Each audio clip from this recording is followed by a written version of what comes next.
Thank you to our viewers for joining us again today. I am Mayor Westmoreland, and today we have with us David Ulibarri, our emergency coordinator. Yes. Right? Yep. And this is a fairly new position. Can you tell us a little bit about what you do and why you're here? Yeah. So I came on about 4 months ago. It's a new position. My background is I was a firefighter for 25 years. I retired from Unified Fire. I worked also for Eagle Mountain City Fire for 5 years before UFA took over. So I've lived out here in the Eagle Mountain City for 16 years. So I've seen the city grow a ton, and it's my town. And when this position opened, it was just perfect for what my background was, and I want to bring my knowledge and experience to benefit my city and our citizens. Great. And that's why I'm here. Super. And so you've been busy in those 4 months, Yes, working on our emergency plan. Right? Which involves a lot of things. Yes. And we won't get into all of those details today, Right. but certainly our viewers can look for that information. I believe we have it on the website. Do we not? Yeah. Our new emergency operations plan that was promulgated by yourself and the council in December was a big step for us. And it's updated now on the website if they want to go through it. We also have a Be Ready Eagle Mountain Facebook page that we want everybody to go like and follow. We are beginning our in-person trainings again in April. So the second Thursday of every month here in the council chambers at 7, we will have a training for the public. And these are great opportunities. Yeah, great right? opportunities. Free. And April 14th, 7 p.m., I'm going to be doing some CPR training. Just come for the knowledge, and if you need a certification, we can do the paperwork, and it's $20 to the American Heart Association for the card, but I'll deliver the training for free. And so if you don't need a card, that's okay. Just come and learn the skills, and that's the most important thing. And I can deliver you, real world experience. I'm an instructor who's been there, done that for sure. And so, and I'm pretty entertaining too. So, all right, we'll look forward to that.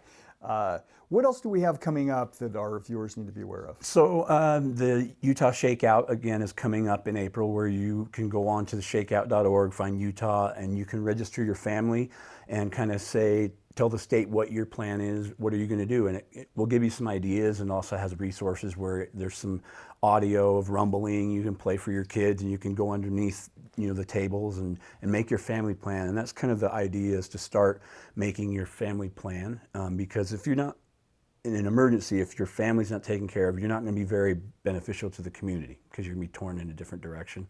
But if your family is taken care of, then you're ready to go help your community, and it kind of goes from in to out. But if that in's not taken care of, it'll be rough.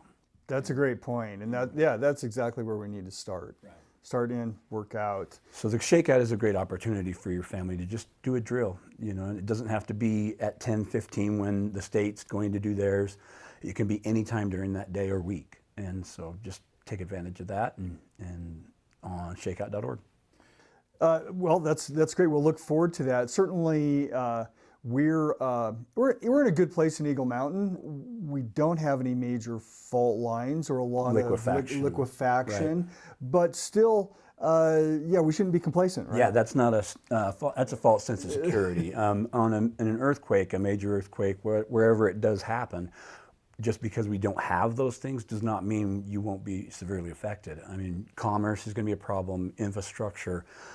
We may have a rush of displaced people into the city, and we will need to be prepared for that as well. So from the city standpoint, as an emergency coordinator, I'm looking at things from a large lens, because I know from experience. I was also on our FEMA Utah Task Force 1 team, and so I have a lot of disaster response training as well that I bring to the city. We're really glad to have you here, because there are a lot of resources that are out there that we can tap into, right. And you already have those relationships, and yep. So it definitely improves the process. So what else should our viewers know? Just getting ready for wildfire season. We do live in that, and we've been through that. I mean, I spent several weeks on these mountains fighting the fires, the dump fire, and all the others over throughout the years, and all the fires in Harriman I was involved in as well. And we're very similar topography to Harriman, and we've got Camp Williams in between the both of us. And so just be ready if you live in those urban interface areas where there's a possibility of evacuation or of a direct fire threat, get a to-go box, important documents, things for your pets. If you have large animals, how are we going to get them out if we evacuate? And you need to know where the evacuation plans are, and obviously we'll disseminate that through social media as best we can.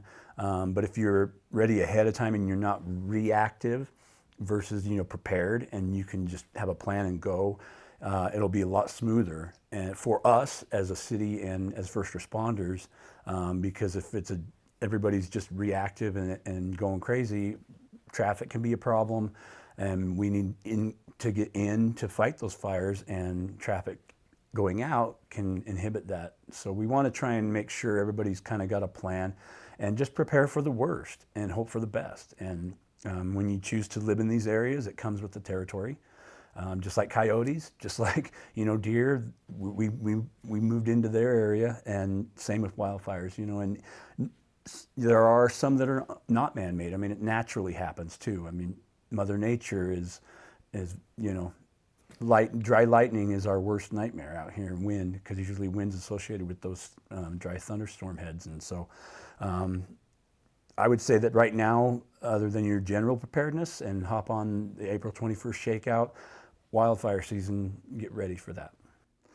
Great. And David, we're really glad to have you here in the city and be able to work on refining and developing these specific focuses in emergency preparedness and working with our residents. So certainly I want to encourage our residents, if they have any particular questions or things that they would like us to cover more in depth, we'd be happy to do that and look forward to doing that. And we could do it in future videos or in a class like the classes you're putting on. And we do have a CERT training coming up in April, which is a community emergency response team. If you're not familiar with it, it's the green helmets. Usually you recognize them by, where we have you for 2 Saturdays, and you do an online training before and come in for 2 Saturdays, and we teach you all the hands-on, where we teach you splinting, bandaging, basic first aid. We teach you how to raise and lift with cribbing heavy objects if somebody's pinned in debris. We teach you how to do that safely. And then we also teach you how to use a fire extinguisher. We use a real burn pan, so you actually see fire and do it for real. And that's invaluable just in your daily life. Maybe you won't use these skills in an emergency, but just your daily life makes you more of a ready-to-go person that you can save your family or your house if you have that training.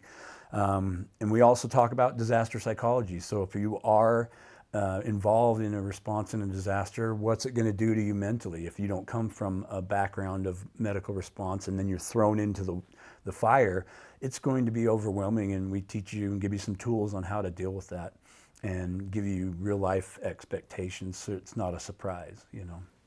Great. David, if one of our residents wanted to reach out to you, what's the best way to contact you? Yeah, you can feel free to email me, Ulibarri, Ulibarri @emcity.org, and I'm an open book. If you have just any general questions or anything specific, let me know. The CERT class in April is full. We are going to have another one, so you can go on to our emergency management page on Eagle Mountain City and click on the CERT registration, and it'll put you on the wait list, and you can fill out the form there, and it'll come directly to me, and then we'll get you in the next class. But those classes are free. Typically, a lot of cities charge $30 to $40. We have some grant money that we're using to deliver that to our citizens. You get a backpack, a helmet, a set of goggles and gloves, and a manual, a student manual. And then if you want to be, you'll be organized. We have organization around the city in different teams. And if we activate you guys in an emergency, you'll be a part of that team in that phone tree.